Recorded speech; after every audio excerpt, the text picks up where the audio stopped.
사실 여러분 요즘은 가정에 대한 설교를 하는 것이 예전에는 참 따뜻하고 쉬웠는데 목사들에게 요즘은 가정에 대한 설교하는 것이 어려운 설교 중에 하나입니다. 각자의 가정의 상황이 다르고 그리고 1인 가정이 많이 생겼고 가정의 유형도 달라졌고 결혼을 기피하는 현상도 있고 결혼을 아직 안 하신 분도 있고 여러 가지 유형 때문에 이렇게 설교하면 저분이 걸리고 저분이 이렇게 설교하면 저분이 또 걸려서 설교하기가 목사님들이 되게 어렵다고 그래요. 그러나 그럼에도 불구하고 가정을 설교하는 이유는 가정 안에 두 가지 신앙의 원리가 담겨져 있는데 하나는 하나님의 창조의 섭리가 가정 안에 있어요. 또 하나는 하나님께서 이 땅을 구원하신 구원의 방식이 가정 안에 있어요. 그러니까 결국 신앙생활은 가장 기초적으로 가정생활을 잘하고 있으면 신앙생활을 잘하는 거예요. 왜 그러냐면 하나님께서 창조의 섭리 중에 핵심이 뭐냐면 여러분 부모를 떠나서 둘이 한 몸이 된다라고 할 때 한 몸은 다른 존재가 한 몸이 됐다는 거예요. 조화. 하나님께서 천지를 창조하실 때 하늘과 바다와 땅에 각각 다른 것들을 다 배치해 놓으시고 보시기에 좋았더라 보시기에 좋았다. 똑같은 게 하나도 없어요. 다른 것이 조화를 이루어서 보시기에 좋았다는 게 그게 아름답다는 거예요. 히브리어의 토부라고 얘기해요. 가족도 다른 존재가 부부도 다른 존재가 함께 한 공간 안에서 있으면서 여러분 다른 존재가 한 몸을 이루는 조화. 여러분 이것이 창조의 섭리예요. 그러니까 여기에서의 조화를 배워야 되는 거예요. 두 번째는 구원의 방식을 오늘 설명할 텐데 여러분 이 구원의 방식이 이 안에 담겨져 있어요. 이것은 신앙인들이 가지고 있는 가장 중요한 하나님 나라의 관점이기도 하고 하나님께서 우리들에게 이렇게 결혼을 하라 결혼관도 알려주시는 거예요. 근데 요즘 세계화라고 하는 이 물결 가운데 여러분 우리들이 자고 일어나면 새로운 가치관이 막 쏟아져 나죠. 가슴 아픈 것은 우리들이 그동안 소중하게 여겼던 부모님들이 앞선 세대들이 너무나도 생명을 걸고 소중하게 여겼던 것들이 우리 다음 세대인 자녀에게는 별로 중요한 것이 아닌 것으로 여겨지거나 하찮은 것으로 여겨질 때 가슴 아프죠. 우리는 생명처럼 신앙의 가치를 엄청 소중하게 여겼는데 나의 자녀는 별로 그거 없어도 살만한데 그 신앙의 가치를 소중하게 여기지 않죠. 우리는 주일 성수하는 그 예배의 전통, 주일을 생명을 걸고 주일 성수를 하겠다는 어르신들의 대대로 내려왔었던 신앙의 가치관이 요즘 젊은 세대들에게는 안 드려도 별 이상 없는데 별로 하잘것없는 것으로 여겨질 수 있죠. 여러분 우리들의 이 세상의 유혹 가운데에서도 나의 하나님께서 약속하신 오늘 여기 말라기 2장 15절에도 한 사람만으로 결혼하게 하셨다는 뜻이 그 안에 담겨져 있어요. 근데 요즘 많은 젊은이들이 성의식이 너무나 자유분방하죠.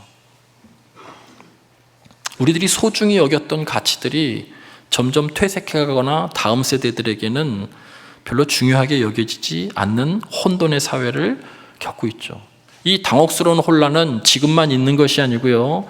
2500년 전 말라기가 쓰여졌던 이 말라기 때에도 여러분 똑같았어요. 이스라엘 백성들이 바벨론으로 포로로 잡혀가서 70년 만에 돌아왔어요.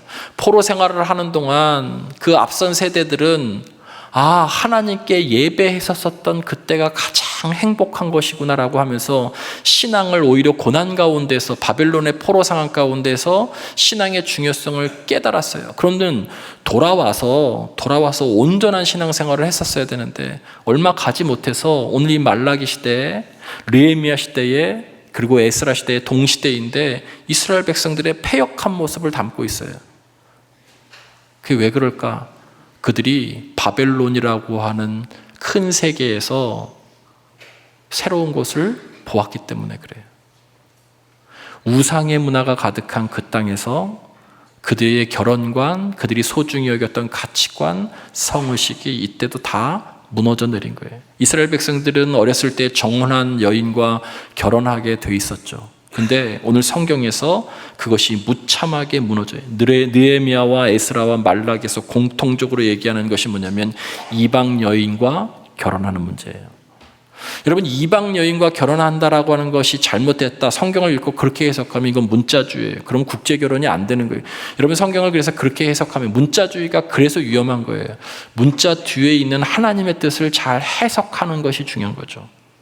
여러분, 이스라엘 백성들이 왜 바벨론에서 포로로 귀환하고 난 다음에 여러분 거기서 이방 여인이랑 결혼을 했냐면 정략 결혼이에요. 이방의 집권자들, 이방의 관리들의 딸과 결혼하는 것이 자기에게 있어서 정치적이나 그리고 또 경제적인 실리가 있기 때문에 그래요. 하나님은 근데 이것을 금하셨어요. 오늘 성경 여러분 15절 말씀에 이렇게 나오죠. 그에게는 영이 충만하였으니 오직 하나를 만들지 아니하셨느냐, 어찌하여 하나만 만드셨느냐, 이는 경건한 자손을 얻고자 하시며, 여기서 하나만이라고 하는 것은 남자 하나 여자 하나를 의미하는 거예요. 한 남자와 한 여자를 여러분 결혼하게 하신 것이 하나님의 뜻이었던 거예요. 여러분, 그래서 이 이스라엘 백성들은 이 언약을 지켰어야 되는 겁니다. 오늘 10절 말씀이 가장 중요한 말씀인데 10절에 이렇게 나오죠. 후반부에 이렇게 나옵니다. 우리 조상들의 언약을 욕되게 하느냐. 쉬운 성경에는 너희들이 어찌하여서 우리 조상들이 하나님과 맺은 언약을 더럽히느냐, 조금 더 강렬하게 지적하고 있어요. 이것은 언약의 문제예요. 여기 나와 있는 조상이 누구냐면 이스라엘의 시조인 아브라함을 이야기하고 있는 거예요. 아브라함. 여러분, 아브라함이 25년 만에 100세에 아들 이삭을 얻었어요. 근데 시간이 지나서 아들이 결혼할 때가 됐는데 결혼을 하지 못하고 있어요. 그래서 늙은 종을 불러서 자기의 환도뼈 밑에다가 손을 집어넣게 하고 너 나와 하나님 앞에서 맹세하자. 너 가서 내 고향에 가서 자부를 구해오는데 너 반드시 이런 사람을 구해와라 라고 그렇게 이야기하는 언약을 맺어요. 약속을 맺어요. 환도뼈 아래다 놓았다는 얘기는 여러분 생식기와 가깝기 때문에 생명을 걸고 약속한다는 뜻이에요. 너 생명을 걸고 약속하는데 메소포타미아 내 고향에 가서 나의 자부를 좀 네가 구해오라는 거예요. 근데 거기에 있는 조건은 딱 하나였어요. 아브라함의 조건은. 그게 언약의 핵심 내용이에요. 그게 뭐예요? 이 땅에서 찾지 말고예요. 창세기 24장 읽어보세요. 이 땅에서 찾지 말고. 이 땅, 아브라함이 사는 땅이 어떤 땅이에요? 가나안 땅이에요. 동성애가 있고 수간이 있고 음란하고 타락하고 패역한, 성적으로 완전히 문란해버린 그 습성 때문에 결국 여러분 롯도 그 딸들의 그 패역함에 의해서 아버지와 동침하기까지 하는 그 문화예요. 여러분, 아브라함은 이 땅에서 말고라고 얘기하고 있어요. 그게 핵심이에요. 그게 하나님과 맺었던 언약이에요. 종이 24장 창세기 24장에 보면 그래서 아브라함의 고향 메소포타미아 나홀성에 도착하자마자 하나님 앞에 기도하죠. 하나님 나로 순적히 만나게 해주십시오. 그러면서 기도를 하면서 이런 여인이 나오면 나에게 물을 주고 낙타에게도 물을 주는 사람이 있으면 하나님께서 말씀하신 그 여인으로 알겠습니다 라고 기도를 했는데 그 기도가 말이 마치기도 전에 리브가가 나와요. 근데 그때 어떻게 표현하고 있는지 아세요? 리브가는 아리따웠고 남자를 가까이 하지 않은 여자니라 이렇게 나와요. 가나안에서 말고가 여기에서 이루어지고 있는 거예요. 말라기 2장 10절에는 여러분 그래서 한 사람과 한 사람의 만남을 이야기하는 거예요. 그런데 그 이후에 그렇게 하시는 이유는 경건한 자손을 얻고자 함이라. 이 뜻은 성적인 문란함으로는 경건한 후손을 여러분 낳을 수 없기 때문에 그래요.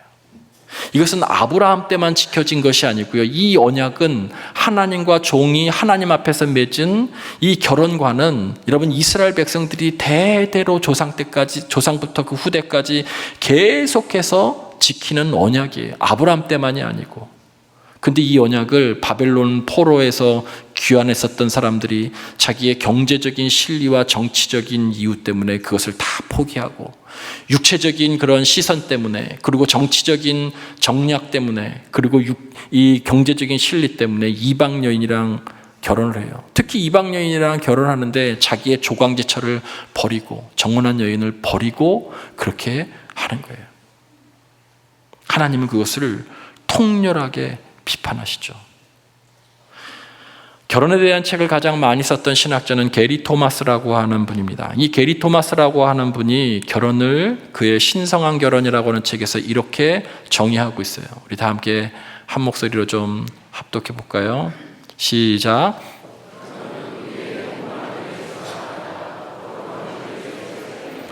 여러분, 결혼은요, 거룩함을 위해 설계되었다는 거예요. 결혼을 통해서 당신이 거룩하니 너희도 거룩하는 것처럼 가정이 거룩해야 돼요. 여러분, 그 거룩함을 통해서 이 세상에 가정이 구원의 통로가 되게 하는 것이죠. 그래서 여러분, 이 거룩함은 가정에서 지켜야 될 가장 핵심 가치죠. 근데 벌써 이 말라기에 있는 이 시대의 사람들이 그것을 어기고 있는 거예요. 아브라함 때만 지키는 것이 아니라 이스라엘 백성들이 대를 이어서 지켜야 될 하나님과의 약속을 이방인 여인과의 통혼으로 완전히 깨트리고 있는 것이죠. 언약이 깨지면, 하나님과의 수직적인 언약이 깨지면 곧바로 나타나는 현상은 수평적인 관계도 무너져요. 이것이 신앙의 가장 중요한 원리예요. 이 둘은 붙어 있는 겁니다. 수직적인 관계가 파괴되면 자연히 가정과 사회가 붕괴돼요. 사람과 사람 사이에. 그래서 여러분, 예배가 무너지면 관계도 무너지는 거예요. 예배는 하나님 앞에 예배드리는 거죠. 이 관계가 무너지면 사람과의 관계도 무너져요. 여러분이 하나님 앞에 정말 올바른 예배를 드리면 가정에서도 정말 행복할 수밖에 없어요. 그 안에 구원의 방식이 있기 때문에 그래요. 영성은 그래서 결코 삶과 분리될 수 없죠. 이것을 너무나도 잘 설명하고 있는 선지자가 미가 선지자예요. 미가 선지자는 여러분, 그 시대에 정치가 혼란스럽고 경제가 어려워지고 사람들이 서로 헐뜯고 사람들이 서로 험담하고, 그리고 그 사람들을 궁지에 몰아넣으려고 가족들조차도 사람들을 힘들게 하는, 가족조차도 힘들게 하는 그 시대를 설명하는데, 여러분, 다른 사람들은 그래서 정치가 잘못됐다, 경제가 잘못됐다, 뭐가 잘못됐다고 원인을 다른 데서 찾는데, 미가 선지자는 다른 데서 찾지 않아요. 여기서 찾아요. 미가서 7장 2절 말씀이에요. 자, 이 말씀만 합독합니다. 시작.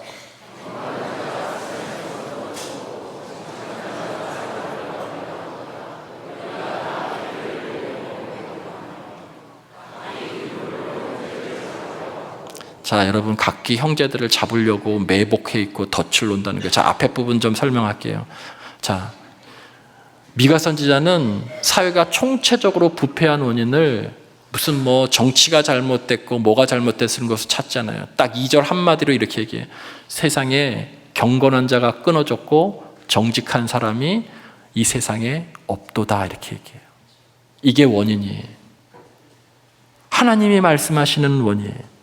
세상에 경건한 자라고 하는 것은 히브리어로 하시드라고 하는 건데, 하나님을 사랑하는 것이에요. 이것은 아하브라고 하는 뜻인데, 하나님께 사랑하기 때문에 예배하는 거예요. 수직적인 관계죠. 그게 끊어지니까 세상에 정직한 자가 없는 거예요. 왜 그러냐면 이 정직한 자라고 하는 것은 야사르라고 하는 뜻인데, 그 사랑을 세상에 드러내는 거예요. 그게 정직이에요. 하나님께 내가 받은 은혜의 그 사랑을 내가 세상에 구현하는 거예요. 그게 정직한 자 야사르예요. 그러니까 결국엔 경건한 자, 이 하시드라고 하는 하나님의 사랑이 끊어지니까 세상에서 하나님의 사랑을 구현할 방법이 없어요. 그러니까 세속적인 그런 가치로 살 수밖에 없죠. 제가 결혼에 대한 이야기를 하면서 이야기했죠. 여러분, 우리는 사랑을 잘 알지 못하는데 하나님이 정점에 계시면 그 사랑의 하나님을 사랑하면 사랑할수록 남편과 아내는 가까워지죠. 하나님을 부모와 자녀가 사랑하면 사랑할수록 가까워져요. 이게 뭐예요? 수직적인 관계예요. 수직적인 관계가 해결되니까 어떻게 해요? 이 두 사람의 수평적인 관계도 해결되죠. 성경에서 이야기하고 이 사회가 부패하고 이 사회가 타락하고 하는 원인을 무슨 사람에게서 찾고 무슨 어디에서 찾지 않아요. 성경은 명확하게 이 땅에 경건한 자 끊어졌고, 그래서 정직한 자가 세상에 없다는 거예요. 그게 원인이에요. 수직관계가, 수직의 언약이 붕괴되니까 수평적인 관계가 다 무너지는 것이죠. 그래서 행하는 것이 뭐예요? 거짓을 행하는 거예요. 오늘 본문에 제일 많이 나오는 동사는 거짓 행하다는 거예요. 11절, 12절, 14절, 15절에 이웃에게 거짓 행하고 특별히 아내에게, 가족들에게 거짓 행한다는 거예요. 거짓 행하다는 것은 히브리의 뜻으로 보면 신실하지 못하다는 거예요. 하나님은 우리들에게 변함없이 신실하셔서 끝까지 우리를 사랑하시는데 우리는 그렇지 못하죠. 그럴 때 배신이라고 얘기죠. 하나님은 우리를 끝까지 사랑하시는 그 신실함이 있는데 우리도 하나님을 신실하게 사랑해야 되죠. 이게 사랑의 관계죠. 그게 언약의 관계예요. 내가 너의 아버지가 되고 나의 백성이 될 것이다 라고 언약 관계가 깨지는 거예요. 신실함이 깨지는 거예요. 여기서 깨지니까 가족들에게 행하는 것이 바로 가족들에게도 신실하지 못해 거짓 행하는 것. 신실함이 사라진 상태, 내 유익을 위해서 상대를 도구화하는 영적인 간음과도 같은 거예요. 여러분, 가정은 하나님께서 이 세상에서 만드신 가장 최소의 단위의 기구죠. 근데 이것은 하나님의 성전이에요. 유대인들은 이곳을 거룩하게, 하나님이 거룩하기 때문에 그곳을 거룩함으로 보석같이 보존했었어야 되는데 세속의 이익을 통해서 돌덩어리로 만들어버린 거예요. 이방 여인과 결혼은 단순한 취향의 문제가 아니에요. 그것은 이방의 가치관과 우상을 하나님의 거룩한 처소인 가정 안으로 성큼성큼 끌어들였던 아주 위험천만한 행위예요. 그래서 오늘 성경에 성소를 더럽히는 일이라고 이야기하고 있어요. 더욱 가슴을 치게 하는 것은 교묘한 위선이죠. 그렇게 배우자를 내치고 이방 여인들과 결혼했었던 그 남자들이 여러분 제사의식에 와서 하나님 앞에 예배를 드리는 거예요. 멀쩡하게. 우리로 따지면 손들러 찬양도 하고 말씀도 듣고 기도도 뜨겁게 하는데 뒤에는 조강지처를 내추고 육체적으로 가치적으로 이방 여인과 하나가 되는 것이죠. 거짓 행한다는 거예요. 거짓 행한다는 거예요. 위선이죠. 삶에서 가장 가까운 사람을 배신하고 상처 입힌 자의 기도는 하늘문을 통과하지 못할 뿐만이 아니라 오히려 그런 기도는 주위에 있는 그 아내를 더욱 아프게 하죠. 오늘 그것이 성경에서 뭐라고 말씀하냐면 이렇게 말씀해요. 나는 이혼하는 것과 옷으로 학대하는 것을 미워한다. 이렇게 얘기해요. 옷으로 학대하는 것을 미워한다, 싫어한다는 거예요. 옷은 보호를 상징하고 인격을 상징해요. 남편의 옷이 오히려 아내를 보호해주고 덮어주고 이렇게 해야 되는데 겉은 덮어줬는데 뒤에서는 폭언하고 방임하고 폭력을 행하고 무관심하는 위장의 도구로 옷이 사용되는 것을 여러분 시각적으로 표현한 거예요. 한마디로 얘기하면 이런 것이죠. 가식적인 멀쩡함이에요. 가식적인 멀쩡함. 겉은 괜찮은데 속은 완전히 위선이라는 거죠. 일부 때는 제가 말씀드리지 않았는데 여러분 오늘날의 성의식은 여러분은 어떤지 모르지만 여러 설문조사에 보면 우리 많은 젊은이들이 우리가 생각하는 것 이상으로 자유분방하죠. 거기에 대해서 우리는 어떻게 대처하고 있나요? 우리의 가정은? 우리 자신은 어떤가요? 하나님은 이것을 조상 때부터 맺어온 언약을 너희들이 지키지 않았다라고 분명히 말씀하고 있어요. 우리 이 땅에 살아가는 많은 예배드리는 대한민국의 사람들, 예배자들 가운데서도 그런 사람들이 있는 거죠. 죄송합니다. 신문재성의 목사들도 요즘 큰 문제죠. 가식적인 멀쩡함, 그러고 나와서 하나님 앞에 예배드리는 거예요. 그 대안을 오늘 성경은 마지막에 이렇게 얘기해요. 내 심령을 삼가 지키라. 이렇게 얘기해요. 내 심령을 삼가 지키라. 여기서 지키다라고 하는 것이 샤마르라고 하는 성벽 위에서 적의 움직임을 하나도 놓치지 않으려고 파수꾼이 경계하는 그 긴장감을 이야기할 때 샤마르 지키다는 거예요. 여러분 가정의 어려움은 파탄은 어느 날 갑자기 벼락처럼 떨어지는 것이 아니고요. 서로 상대방에게 주고받는 사소한 말 한마디, 작은 실망, 무관심, 나만 손해보는 것 같다는 생각, 억울한 마음, 그 틈새 사이 속에 세속적인 욕망이 슬그머니 찾아 들어오는 거예요. 그때 조심하라는 거예요. 삼가 지켜행하라는 거예요. 어떻게? 말씀으로. 매일매일의 말씀으로 나의 감정을 그 말씀 앞에 맞추라는 거예요. 그 방법밖에 없다는 거예요. 창세기에 보면 에덴이 가정을 상징하죠. 그때 하나님께서 위임 명령을 내세요. 인간에게, 아담에게 경작하고 지키게 하라. 여기서 경작하다라고 하는 것이 아바드라고 하는 것인데, 이거 동사인데 원래는 다스리다라고 하는 뜻이 맞아요. 이 아바드, 다스리다, 경작하다라고 하는 뜻은 섬기다, 예배하다는 뜻이에요. 예배하다는 뜻이에요.